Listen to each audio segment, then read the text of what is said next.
welcome to the Bjerkreim Bulletin.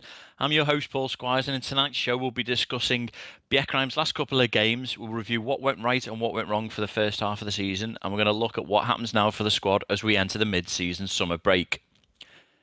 Technical issues, illness, work commitments and time constraints have all conspired since our last bulletin, but like an 87th minute PK header, nothing can stop the inevitable happening. So tonight we bring you a jam-packed episode 6 of the best footballing podcast this side of Oslo.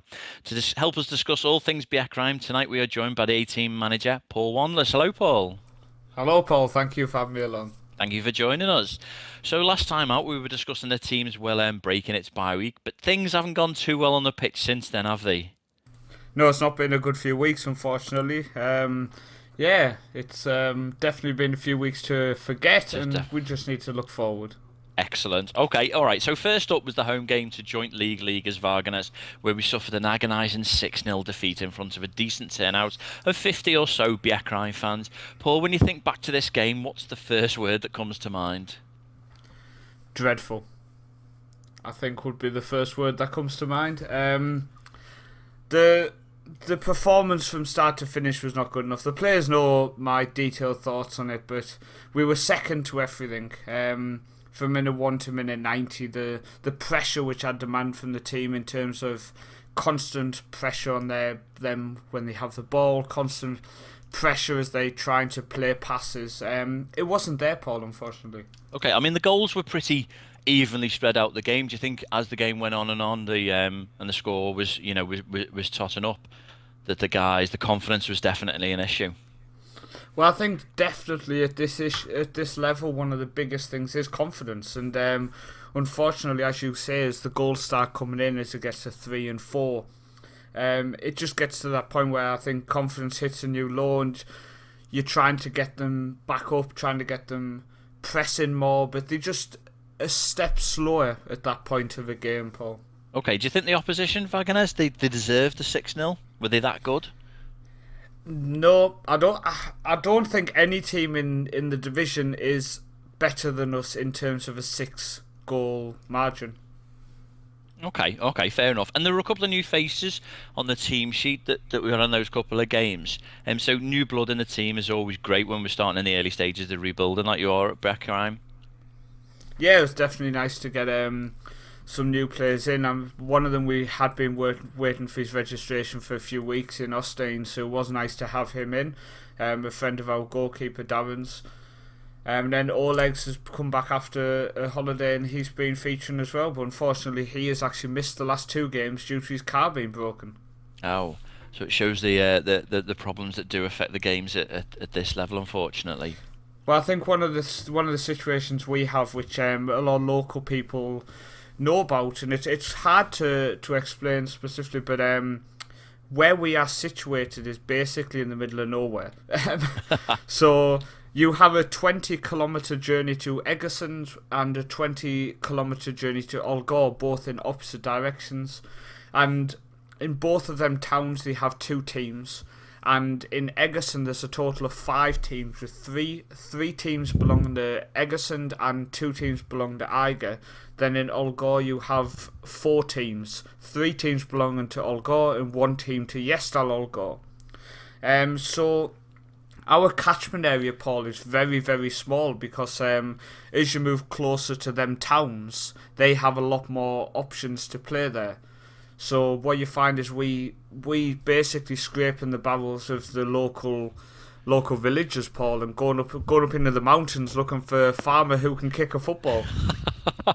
What a great analogy! Yeah, as you say, it can be tough to get that squad. So any new blood is fantastic. All right, okay. So next up was the first of 2 away games. This was against Freuland 2, and we were beaten 2-1. Now, this was a team who were rooted bottom at the start of the season after losing their first 4 games of the season. But since then, they have gone on to win their 5 games since, scoring a whopping 19 goals. Now, during this run of wins, in the game just before they met us, they hammered mid-table Tonstad 6-1 at home. And then last week, in the game after ours, they met title-challenging Riska 2 and smashed them 6-3 away. Paul, surely by those other results, it shows the team did a tremendous job to restrict them to 2 goals. Freuland away was our best performance of the season, and it is this game basically sums up the whole first half of the season, Paul, if I can go on to explain. Sure. We controlled the pace of the game from start to finish. We were in control. We were passing the ball nicely. All are in defensive midfield. I played him there as like a playmaker type role. And nobody got near him the whole game. He was by far the best player on the pitch. Excellent. We controlled pace. We controlled possession. We looked comfortable at all times. Unfortunately, a bad back pass by Jan, one of our centre backs, led to their first goal off a penalty. Darren, the goalkeeper, brought the striker down. The highlights can be found on Bjerkreim's YouTube channel of that. Excellent. And then their second goal was a long free kick in, and just unfortunately, as the ball bounced, the keeper was still down and they tucked it away. Our goal was nothing of spectacular. That was also a very clumsy ball bouncing around. We managed to tuck it away. So there was nothing to separate the teams in terms of the goals. There was no wonder strike. There was no dominating play by them which deserved them the victory. Everything pointed towards a Bjerkreim victory in that game. But unfortunately, as I've said all season, and I sat down after the game with the strikers and said, you guys need to start bringing us goals, because at the end of the day, the defence and the midfield, barring the mistake by Jan, which Jan has been one of the best performers of the whole season. Okay. And unfortunately, in that instance, that back pass cost us a goal. But apart from that, you cannot fault the guy. He's an absolute rock at the heart of defence. So defensively and in midfield, we were just by far the better team, Paul. Just unfortunately, we didn't take our chances. We couldn't capitalise. Well, that brings me on to the next point. We couldn't capitalise at the front. So, as you said, they scored a goal in each half, and it was Morten Solberg who grabbed our late consolation in the 80th minute. Now, it was our first goal in 3 games and only our 6th of the 9 we've played so far. So, I can understand when you say that you sit down the strikers. It can be a bit of a concern now. It's a frustrating situation, unfortunately. And the strikers, no, I mean, we've got, when you go through the strikers, Eric is making strides in improvement. And I genuinely think he'll come good. I do think he'll get a few goals in the second half of the season. And Per is one of our other strikers, and he is an absolute workhorse. And is he going to get me 10, 20 goals in the season? No, he's not. But he works hard. But then that's where we need to work on the link-up play, getting the wingers coming in to get the goals when Per's on the field, for example. Because he's fantastic at holding the ball up and then linking it, Paul. Excellent. So it's getting that quality ball in as well as to provide the goals as well as the guys to actually score.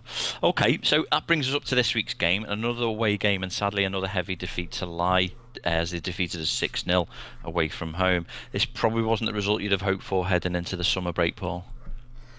This was basically the worst day of the season, I would say, because this was a team who we played at the start of the season, got a 1-1 draw with, and the only reason the game ended 1-1 was because of our fitness levels just collapsed due to the short pre-season. So this was a game where I went in believing after the Freuland performance we could win this game and we could take the first 3 points of the season in terms of a victory. So the fact we lost the game was very, very disappointing, and the fact of how we lost the game, I think, is something that it hurts, and it definitely hurts going into a long break. And the players know my opinions. I will back the players 100%, but they need to give me 100% back, and if they don't do that, then they get told. And I am happy, as I've said before, to talk to you and talk to people and try to be as honest as I can. There's obviously certain things I will say in the dressing room,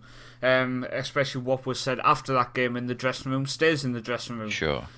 But I expect a huge improvement during pre-season where we actually change in the training schedule, Paul. Okay. From the start of July, we actually on a few weeks break at the minute. I gave the lads a few weeks off, which a couple of people questioned actually, which I can understand. They said you should have had them in for the whole time. But our next competitive match is on the 23rd of August. So what I've said to the lads is I want them back in training on the 11th of July, which basically gives us, I think it's 7 weeks of intensive training, which is going to be 3 times a week now instead of 2, because I just feel we slipping massively behind in terms of points, and I really do think an extra training session a week for a solid 6-7 week period, we can come in this second half of the season a lot stronger. Sure. Okay, fantastic. I mean, for this game with Lai, this was the side that we met on the opening game of the season, and we drew 1-1 in that match. So did you feel it was a very different side to the one that we met at the start of April? No, but what I do feel is, and what I know after the game, I was quite lucky that, and I want to thank him because I know he actually listens. The captain of Lai actually contacted me after the game and obviously thanked me for the match, and he actually mentioned that the manager of Lai actually went to watch the Froyland game, and I think that was very apparent because Ola could not get on the ball, and he is our playmaker, and if he doesn't get on the ball, it really does hit us hard. Right. And I was also missing Martin from central midfield, who is a player who I really, really like in our squad. Sure. And playing him in front of the defence is also a really nice option to have, and unfortunately we didn't have that option. And we were also playing 2 wingers in central midfield during the game. That's how damaged we were, because Vida, our right back, was out injured, which meant Kim moved to right back, which meant Kim came out of central midfield, and we were already missing Martin from central midfield. It's not an excuse, but it definitely hampers your preparation, it hampers your performance, and it just hampers everything, because not having them 2 people in front of Ola left Ola with a massive job to do throughout the game, basically trying to control central midfield as well as dropping deep for the ball, and I found him getting man-marked for quite a lot of the game. Okay, so it was in fact a combination of injuries and the decimation to our squad, so you're having to force to make changes, as well as the fact that the opposition had done a lot of homework on our tactics, and obviously it paid dividends for them. Yeah, definitely. I mean, fair play to them. They hit us where it hurt. They basically hit us in the correct areas. They were getting the ball out wide, and they were playing the balls over the top in between our fullbacks, and it was working, so fair play to them. Okay, so as you said, up next we host Riska 2 in Vikasor on Tuesday the 23rd of August. Yep, August. We don't have another game for 2 months, as it's now the Norwegian League summer break. So it has probably come at a good time for you, although disappointing to end on the results that we have. But as you say, it's given you a chance to spend a lot of good quality time together with the guys on the training pitch. Yeah, I think three sessions a week, Monday, Wednesday and Friday, is going to be a huge help. And we also have a friend of mine, Ryan, is coming over for the start of the training. So he's going to be here for the full 7-8 weeks. Fantastic. And obviously being a qualified coach is definitely going to be nice to have his experience and knowledge helping us develop the team ready for the second half of the season. Sure, that's going to be a massive, valuable boost certainly to you to have that support on the pitch as well, on the training definitely. pitch. Okay, so behind the scenes, the club's hard at work arranging a series of friendlies to get the guys match ready for that first game back. And of course, we'll bring you any news on social media as soon as these are set up. So, Paul, from your point of view as manager, are you hoping more for tough opposition to really put the guys through their paces, or do you feel aiming for wins against easier opposition may do better to help boost the much dented confidence of the guys? I think at the minute it's all about just getting them some match practice. It doesn't matter if it's good or bad teams, to be honest with you. I have no preference. I've contacted a few teams. The one friend who we do have confirmed is Gjesdal Ålgård, away from home in Ålgård.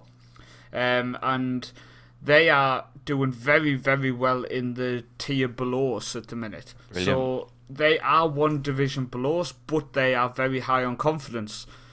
Now, people might remember that's the team that we played before the season begun, and we beat them 2-1. So I'm really hoping we can step up and get the victory again, but get it more comfortably against a team who's got confidence. But I do believe we've improved since the start of the season. Excellent. Okay. So, let's go pull the rest and then the painful dissecting of our recent matches and what's to come, and take a look at the rest of the division. Results elsewhere lately have been as pretty varied as our own. So a mighty 27 goals in just the 4 matches this game week shows just how exciting a free scoring this division is, including an 11-goal thriller as Tonstad beat Moster 7-4. We'll take just a quick look at the table, as it's not for positive reading, I'm afraid. So after the 9 games, on top we have Moster on 16 points, closely followed by Varganes, who are level on points but just a +5 goal difference to Moster's +8. Then it's Risker 2 and Froyland 2, both on 15 points, and Lie on 14. At the opposite end of the table, sadly, it's ourselves on the bottom in 9th with 3 points, but it's a massive gap to Undheim next above us on 10 points. Okay, that's enough of that. So I just wanted to talk about the first half of the season, and your first half of season in football management with Bjerkreim. I'm sure the biggest disappointment was obviously the results themselves. What 3 words would you use to describe it for you personally? Oh, that's a tough one. First word would be frustrating. Second word would be testing. And the third word I think I would go with would be challenging. Okay. Because it's basically just been a roller coaster of challenging situations. Yeah. And it must be constant learning and constant, working at improvements as well for you and the team.